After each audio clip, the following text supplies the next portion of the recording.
Assalamualaikum warahmatullahi wabarakatuh. Perkenalkan, nama saya Bagas Prayoga, NPM 224111200, Fakultas Ekonomi dan Bisnis, Program Studi Manajemen. Pada kesempatan kali ini, saya akan menjelaskan konsep sistem informasi pada sistem informasi manajemen. Sistem informasi manajemen adalah sistem yang terintegrasi untuk menyediakan informasi guna mendukung operasi, manajemen, dan pengambilan keputusan dalam sebuah organisasi.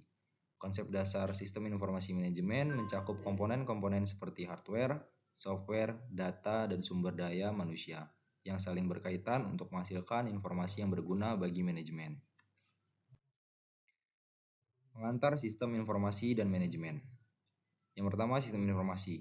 Sistem informasi adalah kombinasi dari teknologi informasi dan aktivitas orang yang menggunakan teknologi untuk mendukung operasi dan manajemen. Yang kedua, manajemen. Manajemen adalah proses perencanaan, pengorganisasian, pengarahan, dan pengendalian upaya anggota organisasi dan penggunaan sumber daya organisasi untuk mencapai tujuan yang telah ditetapkan. Yang ketiga adalah sistem informasi manajemen. Sistem informasi manajemen adalah disiplin ilmu yang mempelajari bagaimana organisasi dapat menggunakan teknologi informasi dan sistem informasi untuk mencapai tujuan bisnis. Selanjutnya, definisi sistem informasi. Ada 3 definisi, yaitu yang pertama dari komponen utama. Sistem informasi terdiri dari data, hardware, software, jaringan, dan sumber daya manusia yang saling berinteraksi untuk menghasilkan informasi yang berguna. Kemudian dilihat dari tujuan utamanya, yaitu sistem informasi bertujuan untuk mengumpulkan, memproses, menyimpan, dan mendistribusikan informasi guna mendukung pengambilan keputusan dan koordinasi dalam suatu organisasi. Dan yang terakhir, manfaat bagi organisasi. Sistem informasi dapat meningkatkan efektivitas, efisiensi, dan produktivitas organisasi dengan menyediakan informasi yang akurat, tepat waktu, dan relevan. Komponen sistem informasi. Yang pertama ada hardware, yaitu perangkat fisik yang digunakan untuk input, pemrosesan, output, dan penyimpanan data, seperti komputer, printer, dan server.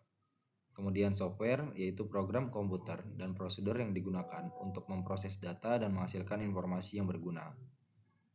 Lalu yang ketiga ada data, fakta mentah yang dikumpulkan dan diolah menjadi informasi yang bermakna dan berguna bagi organisasi. Dan yang terakhir adalah manusia, yaitu pengguna dan personel yang mengoperasikan dan memanfaatkan sistem informasi seperti manajer, analis, dan teknisi. Kemudian jenis-jenis sistem informasi. Ada 4 jenis-jenis sistem informasi, yaitu CRM atau Customer Relationship Management. Yang kedua adalah ERP, Enterprise Resource Planning. Yang ketiga adalah SCM, Supply Chain Management. Dan yang terakhir adalah BI, Business Intelligence. Peran sistem informasi dalam manajemen. Yang pertama adalah pengambilan keputusan. Sistem informasi menyediakan data dan analisis yang diperlukan untuk membuat keputusan yang lebih baik. Yang kedua adalah operasional, yaitu sistem informasi membantu mengoptimalisasikan dan mengoptimalkan proses bisnis sehari-hari. Dan yang ketiga adalah strategis.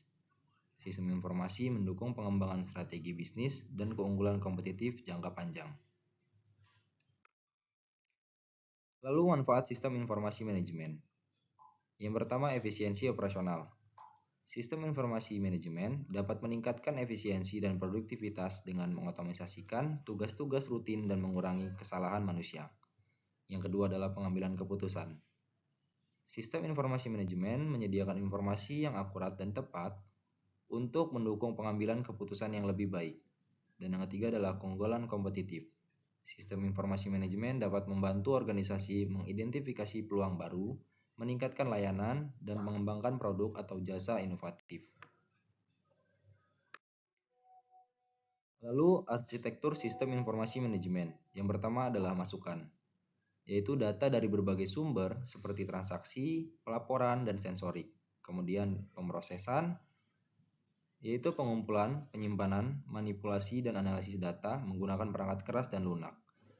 Lalu selanjutnya adalah keluaran, yaitu informasi yang berguna bagi pengambilan keputusan manajemen seperti laporan, dashboard, dan analitik. Studi kasus implementasi sistem informasi manajemen.